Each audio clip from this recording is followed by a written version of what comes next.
जय श्री कृष्णा। आप श्रवण कर रहे हैं भक्तमती मीरा जी का चरित्र श्री पूर्ण प्रकाश कौशिक जी महाराज की वाणी में भागवत कथा भक्त चरित्र श्रवण करने के लिए आप हमारे चैनल गोविंद के गुण गाइए को सब्सक्राइब करें। न्यू अपडेट प्राप्त करने के लिए बेल आइकन दबाएं। बोलो गिरिराज महाराज की जय। भक्तमती मीरा बाई की जय। हम आप सब भक्तमती मीरा जी का चरित्र क्रम से श्रवण कर रहे हैं। आज 22वां दिन 22वां भाग है इसका। अखंड मंडलाकारं व्याप्तं येन चराचरं तत्पदं दर्शितं येन तस्मै श्री गुरुवे नमः। भक्ताविलासा चरितानुसारी दुग्धाधिचोरेण यशो विसारी कुमारिकानन्दित घोषुनारी मम प्रभु श्री गिरिराजधारी।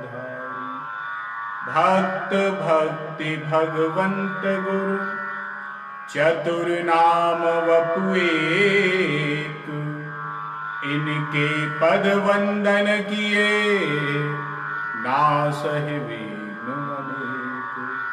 हरे राम राम राम हरे हरे हरे कृष्ण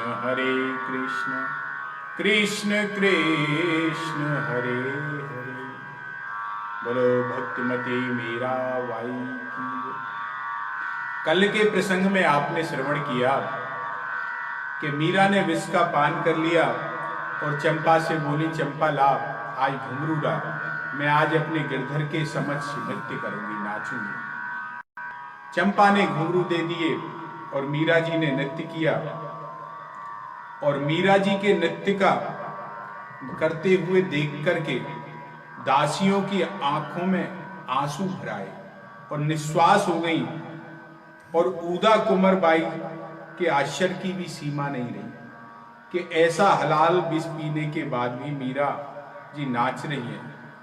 ऊदा कुंवर उठकर धीरे धीरे महल से खिसक ली महाराज। और जब मीरा जी का नृत्य विश्राम हुआ, समाप्त हुआ, तो दासियां सबरी बाईसा हुकुम कहती हुई ऊदा कुंवर को जाते ही एक साथ अपनी स्वामिनी के चरणों में आकर के गिर पड़ी और बोली, यह आपने क्या किया स्वामिनी? अब क्या होगा हमारा, हम क्या करें बताओ। मीरा जी बोली, क्या हो गया बाबरी, इतनी व्याकुल क्यों हो, बताओ तो सही क्या हो गया। मीरा ने चंपा की पीठ पर हाथ फिराते हुए पूछा। चंपा बोली, बाईसा आपने ये विष का पान क्यों किया, विष आपने क्यों आरोग लिया? मीरा जी हंसकर बोली, जहर कब पिया पागल मैंने तो चरणामृत पिया है। अगर विष पिया होता तो मैं मर नहीं गई होती अब तक, तुम्हारे सामने नृत्य कैसे कर रही होती। उठो, चिंता मत करो और भगवान पर विश्वास करना सीखो। प्रहलाद को सर्पों से डसवाया, हाथियों से कुचलवाया और अग्नि में जलवाया, कुछ हुआ क्या? नहीं हुआ ना। क्यों? जिसे अगर प्रभु बचाना चाहें तो उसे मारने वाला कौन है? कोई नहीं मार सकता। बचाने वाला मारने वाले से बहुत बड़ा है। मीरा जी से दासियां बोली, बाईसा हुक्म, एक काम करें, यहां बहुत ज्यादा कष्ट आपको ये लोग दे रहे हैं, तो हम सब मेड़ता चले चलते हैं। मीरा जी बोली, क्यों? प्रभु क्या मेड़ता में ही है, चित्तौड़ में प्रभु नहीं है? अरे प्रभु तो सर्वव्याप्त हैं, सब जगह हैं प्रभु। तुम भय त्याग करके केवल भगवान में विश्वास करना सीखो। और भय और भक्ति दोनों एक साथ नहीं रहती हैं, समझो तुम इस बात को।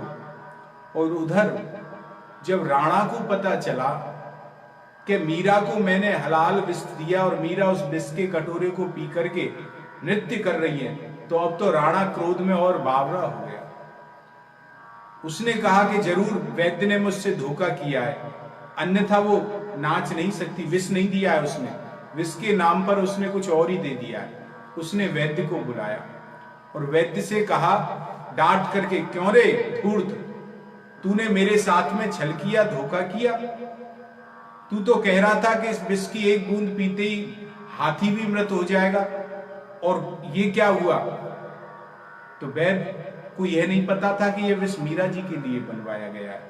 वैद्य ने कहा, राणा जी, यह तो मैं भी आश्चर्य करता हूं कि ऐसा कौन सा लोहे का आदमी है जिस पर इसका प्रभाव नहीं हुआ।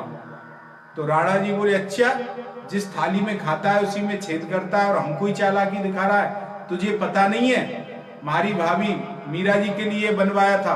अब तो महाराज वैद्य अंदर ही अंदर, उसकी आत्मा ने वैद्य को झकझोर दिया, अरे ऐसी परम भक्ता का अपराध मुझसे हुआ, उनके लिए विष बनवाया। वैद्य ने कहा, महाराज ऐसा संभव नहीं है, भक्त को बचाने वाला भगवान है और भक्त को मार सके कोई ऐसी किसी की सामर्थ्य नहीं है। अरे जिसकी रक्षा करने वाले 4 भुजाधारी हैं, 4 हाथ वाले हैं, उसका हम 2 हाथ वाले क्या बिगाड़ सकते हैं? वैसे राणा जी, सारे कटोरे की तो बात क्या है, अब कटोरे में जो थोड़ा सा नीचे 2 बूंद पड़ा है ना, इंसान के लिए तो यही पर्याप्त है। अब राणा ने कहा कि अच्छा, तू कह रहा है ये पर्याप्त है, तो चल अभी पता चलेगा, तू पी इस विष को, जब पता चलेगा तुझको। वैद्य ने खूब मना किया, महाराज मेरे बूढ़े माँ बाप हैं, छोटे छोटे बच्चे हैं, उन पर रहम करो, क्या होगा। जब राणा नहीं माना तो वैद्य ने कटोरे को हाथ में लेकर के प्रभु से प्रार्थना की, हे प्रभु, मैंने एक भक्त का आपके का अपराध किया है, तो उसका दंड आपने मुझको हाथों हाथ दे दिया, भला किया। अब आपसे प्रार्थना है कि आप मुझ पर कृपा करना, मेरे बूढ़े माँ बाप और मेरे बच्चों की आप रक्षा करना।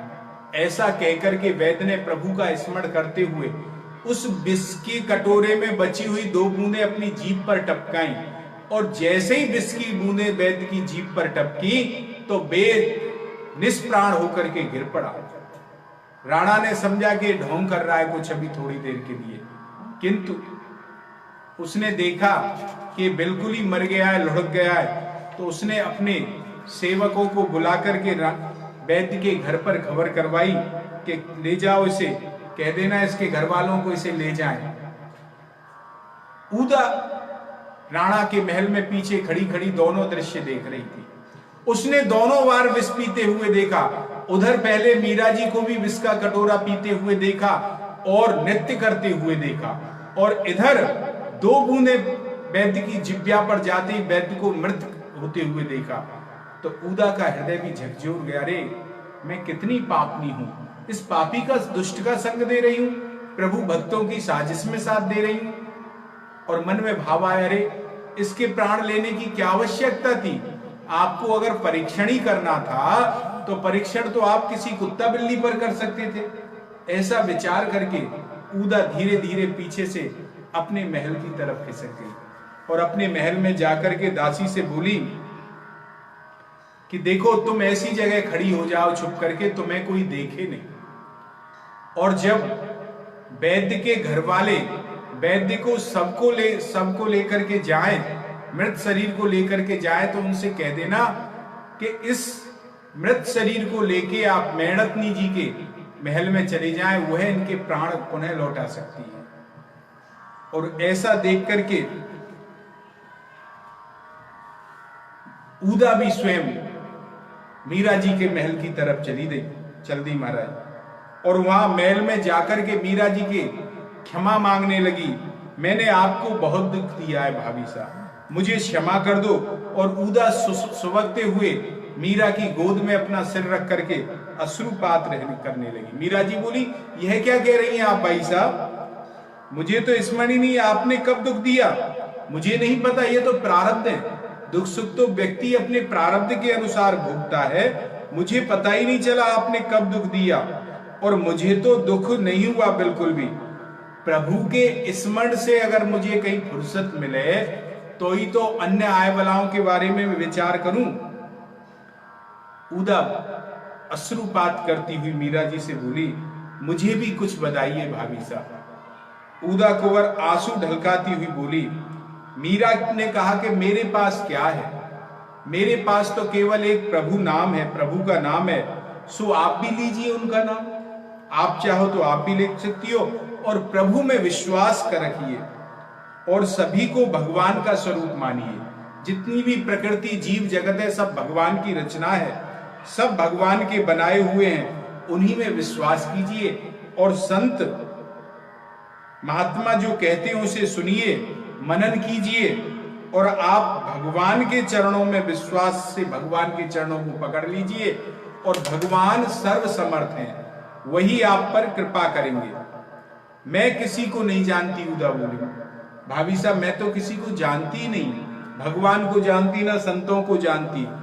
और आप मेरी हो और मैं आपकी हूं, मैं आपकी बालक हूं, आप मुझे क्षमा कीजिए। और मैंने भगवान को कभी नहीं देखा है। ऊदा कुंवर रोते हुए कह रही थी। और जब ऊदा रोने लगी तो ऊदा के हृदय में जितने भी कलमश थे, जितने भी पाप की प्रवृत्ति थी, वह उसके अश्रुओं के माध्यम से बाहर धुल धुल करके निकलने लगी। उसका हृदय भी धीरे धीरे निर्मल हो गया। महाराज मीरा जी बोली, आप कहती हो नहीं जानती हो तो कैसे विश्वास करूं भगवान में? आप एक बात बताओ, आपने अपने बींद को देखा था क्या?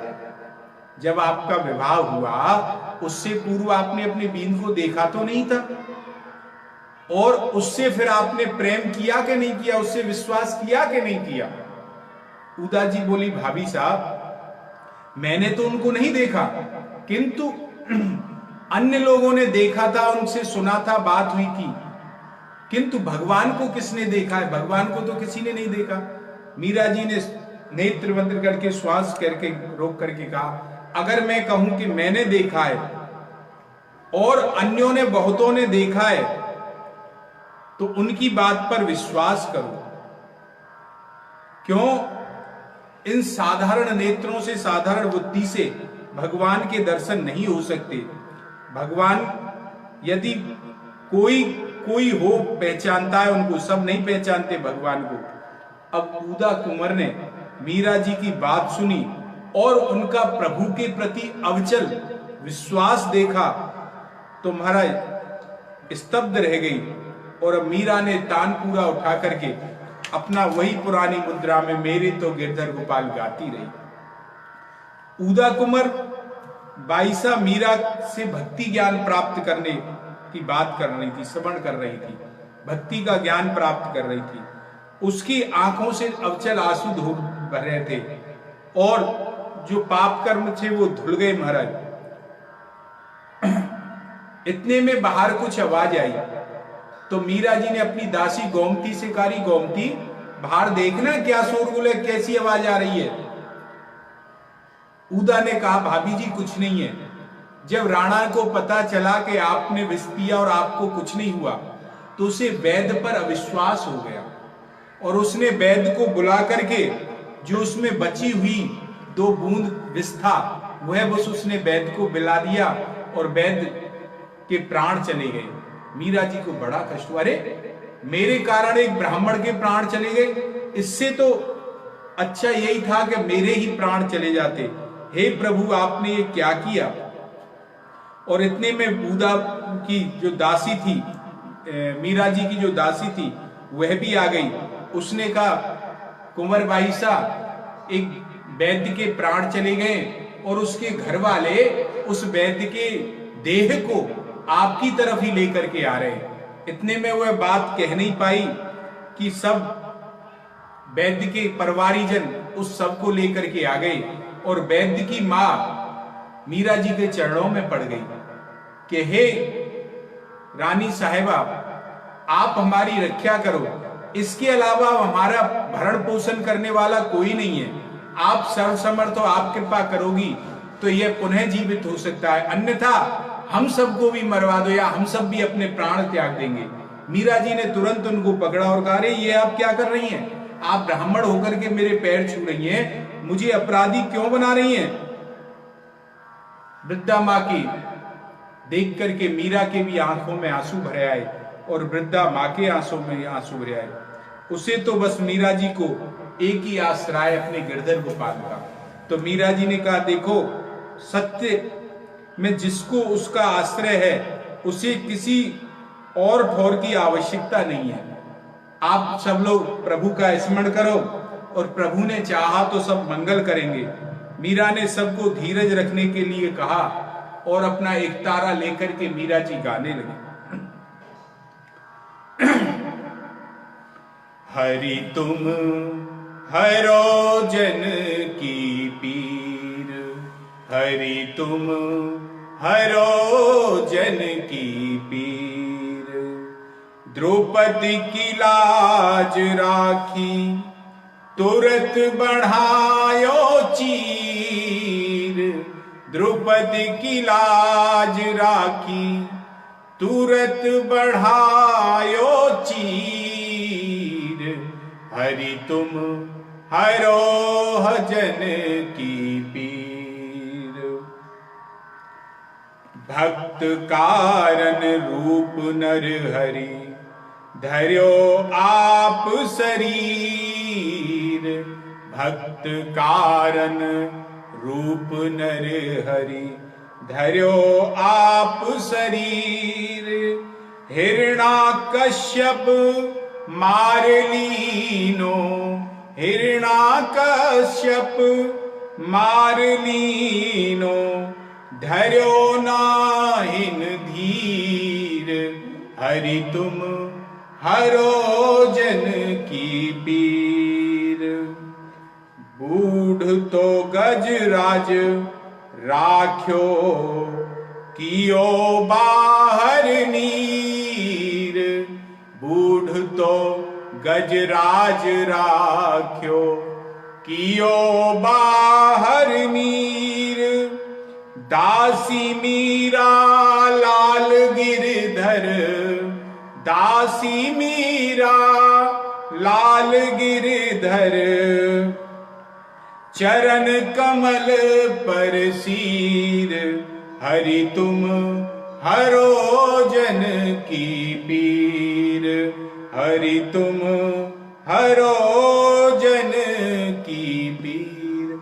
4 घड़ी तक मीरा जी के भावपूर्ण राग में अमृत बरसता रहा और मीरा की बंद आंखों से अब निरंतर बगैर रुके अश्रुधारा बहती रही और सब लोग मीरा की करुणा प्रकार में स्वयं के को जोड़ते हुए सब भगवान के भाव की भक्ति में बह गए और किसी को ज्ञात ही नहीं हुआ कि वैद्य कब में बैठ करके वह भी मीरा जी द्वारा जो भक्ति की रसधारा वाही जा रही थी उसमें गोते लगा रहा था। महाराज किसी को होश ही नहीं हुआ। महाराज उनके मुख से अपने आप हर्ष का उत्कट स्वर फूट पड़ा और उन सभी ने जब देखा तो सब आनंदित हो गए और सभी ने धरती पर सिर टेक करके मीरा की और गिरधर गोपाल की वंदना की। दोनों की चंपा ने सबको चरणामृत दिया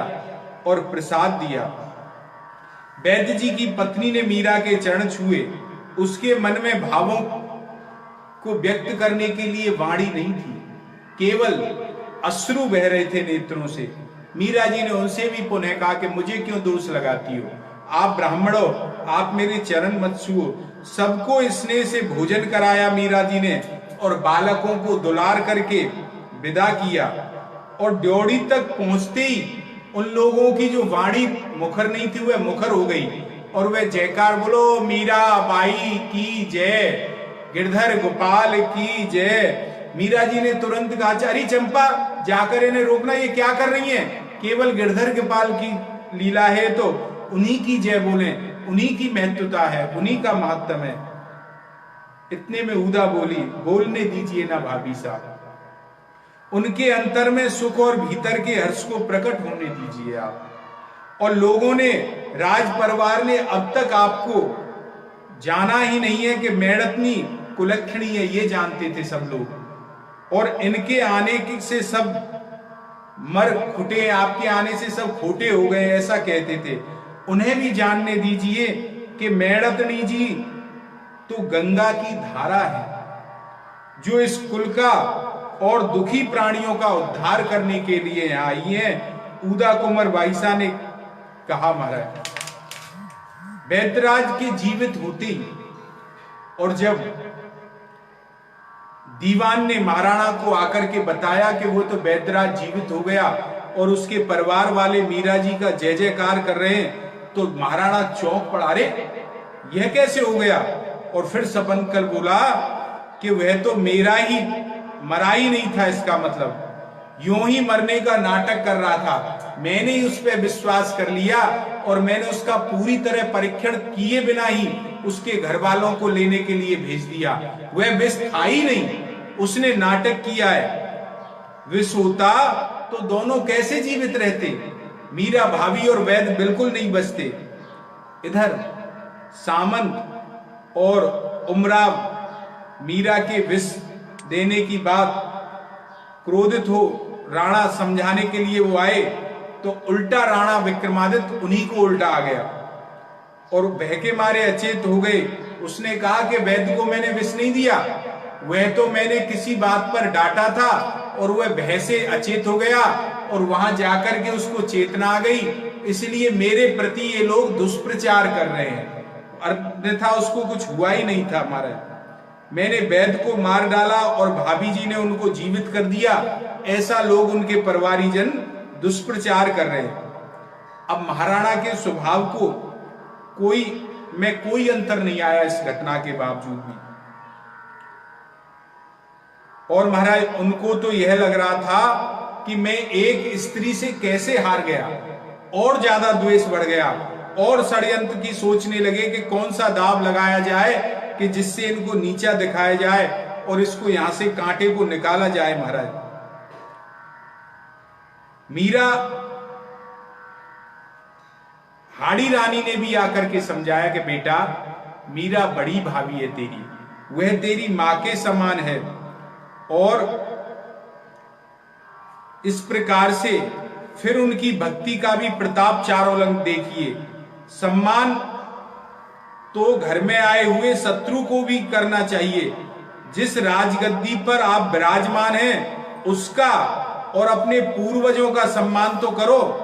ओछे लोगों की संगतों को छोड़ करके, और संग का रंग जरूर आता है, दारू भांग अफीम इनका नशा तो भी उतर जाता है, किंतु जो मनुष्य जो संगत का है उसका नशा नहीं उतरता। इसलिए बेटा हमारे यहां तो कहावत है कि काले के साथ सफेद को बांध दें तो रंग चाहे नहीं चढ़े, किंतु उसके लक्षण जरूर उस पर चढ़ जाते हैं।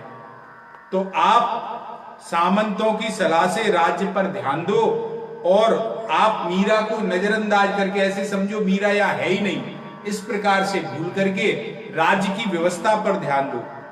और उधर मीरा की दासियों ने रोते रोते सोचती हुई कि क्या हमारे अन्नदाता बीरमदेव जी नहीं जानते होंगे कि बड़े घरों में ऐसे मारने के षड्यंत्र होते रहते हैं, ऐसी सीधी सरल आत्मा को भला क्यों ये लोग सताते हैं। बस भक्ति छोड़ना इनके बस की बात नहीं है, चाहे कितने भी प्रयास कर लें, हमारी स्वामी भक्ति नहीं छोड़ सकती। और भगवान के अतिरिक्त उन्हें कुछ सूझता ही नहीं है, केवल भगवान ही चाहिए।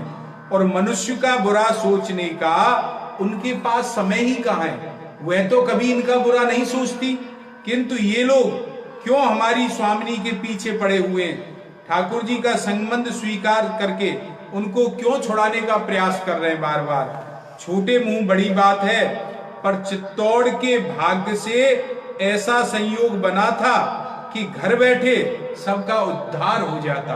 मीरा जी इनको मिली महाराज, पर दुर्भाग्य ऐसे जागा है कि कहा नहीं जा सकता। दूर दूर से लोग आकर के सुन करके दौड़ करके हमारी स्वामिनी जी के दर्शन करने आते हैं और यहाँ आंखें देखी बात का भी इन्हें विश्वास नहीं हो रहा है। यह लोग बड़े दुर्भाग्यशाली हैं महाराज। और इधर मीरा का तो भक्ति भाव निरंतर बढ़ता ही जा रहा था, उन्हें कोई फर्क नहीं है, सब बातों से अनजान, भगवा वस्त्र पहन के, तुलसी की माला धारण करके और खरताल लेकर के सत्संग में अबाध रूप से रम गई मीरा। और जब मंदिर में भजन होते तो वो देह गेह का भान भूल करके भगवान के रूप लीला गुणगान करने में लग जाती। मैं तो सांवरे के रंग राची रे। वही गाना और नृत्य करना महाराज। अब राजमाता पंवर जी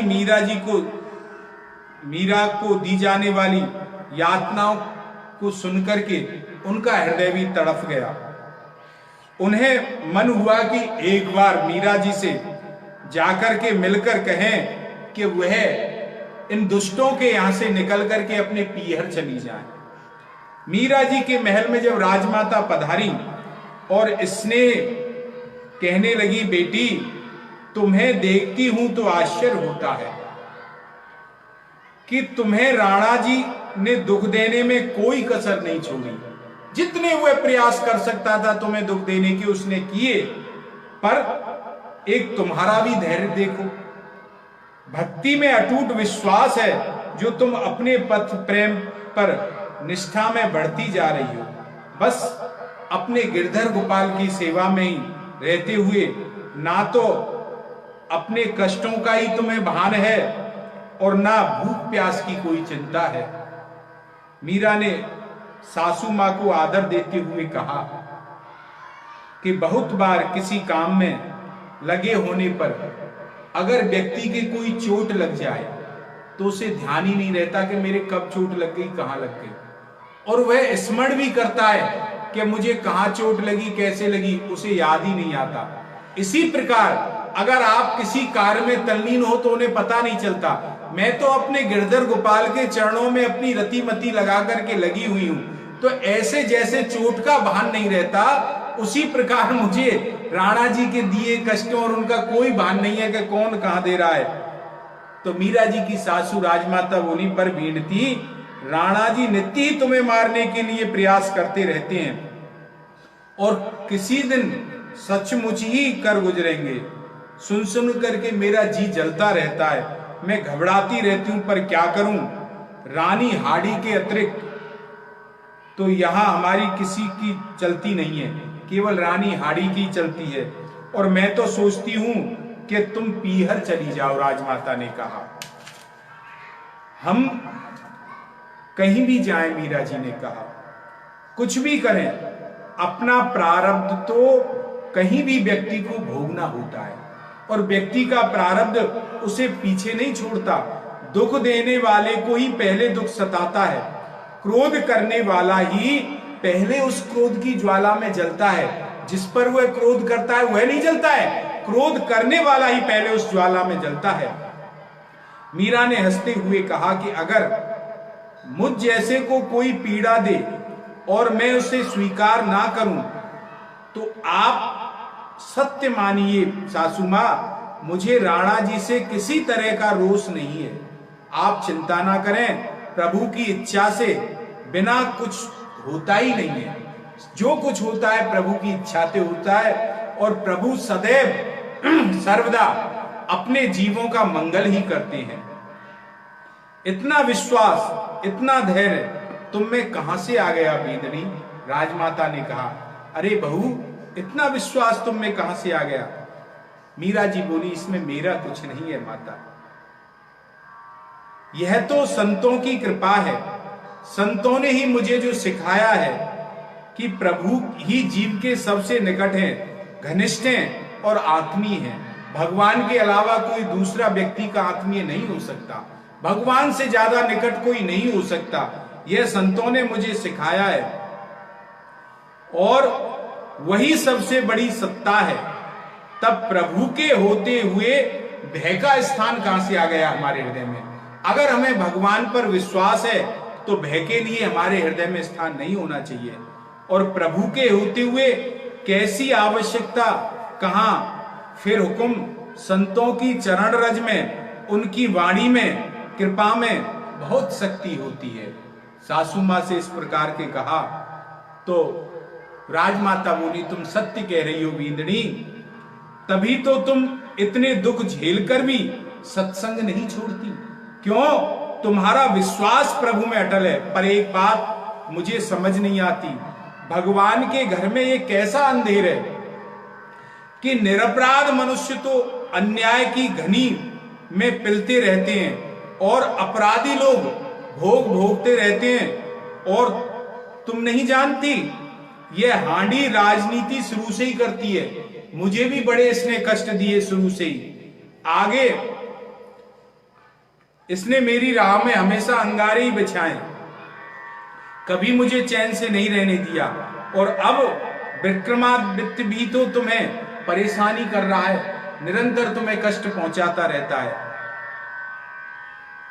मीरा जी ने कहा कि मां, आप मेरी चिंता ना करें, बीती बातों को याद करके दुखी होने से क्या लाभ है, ये तो चली गई, अब तो लौटेंगी नहीं, और आने वाली भी अपने बस में नहीं है, जो समय आने वाला है वह भी हमारे बस में नहीं है, फिर हम उन्हें सोच करके क्यों व्यथित हों, क्यों चिंतित हों।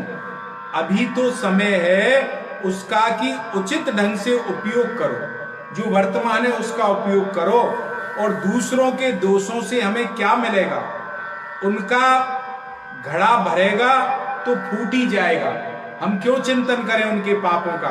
पाप करने वाले को तो पाप का फल मिलता ही है, किंतु अगर जो पापी के पापों का चिंतन करता है वह भी पाप का भागी होता है महाराज।